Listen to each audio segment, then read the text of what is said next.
Project 613, day 127.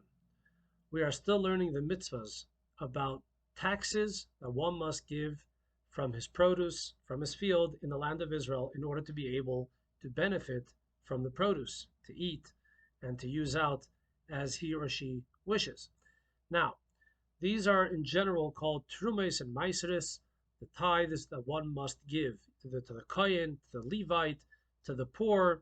There are many different laws and specific mitzvahs in this tax. Now, the first thing we need to know is that all of these trumas and meiseres, they apply only in the biblical land of Israel.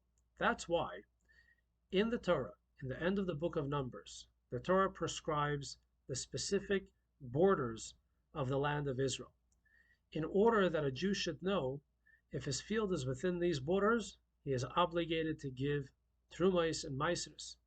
If it's outside of these borders, there might be rabbinic obligations, or there may not be any obligations at all. It's important to note that the borders that are prescribed in the book of Numbers don't necessarily match the borders of the modern state of Israel. Today we learn the mitzvah that it is important to give the tithes in the proper order. So after you've harvested the field, there's a list of several taxes you must give. First and foremost, a Jew must give bikurim, the first of the produce, the first fruits, which actually only applies to the 7 specific fruits and grains that come from, that are specific or unique to the land of Israel. They bring that bikurim to the holy temple and give it to the kohen. Next, he must separate 2% of the produce and give that to a kohen, and this is called truma. After that, one must separate 10% of the remainder and give it to a Levite. After that, one must separate another 10% of the remainder.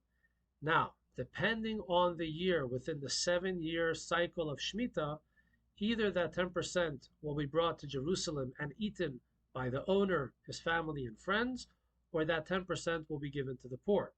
If it's the first, second, fourth, or fifth year of the 7-year Shemitah cycle, that 10% is called Meiser Sheni, the second tithe, and it is brought to Jerusalem and eaten by the owner. We'll learn more about this mitzvah later on.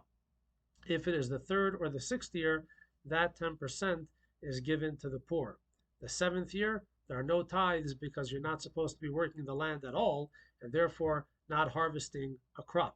You're living off of the crop of the previous year. The mitzvah today is that these tithes must be separated and given in order.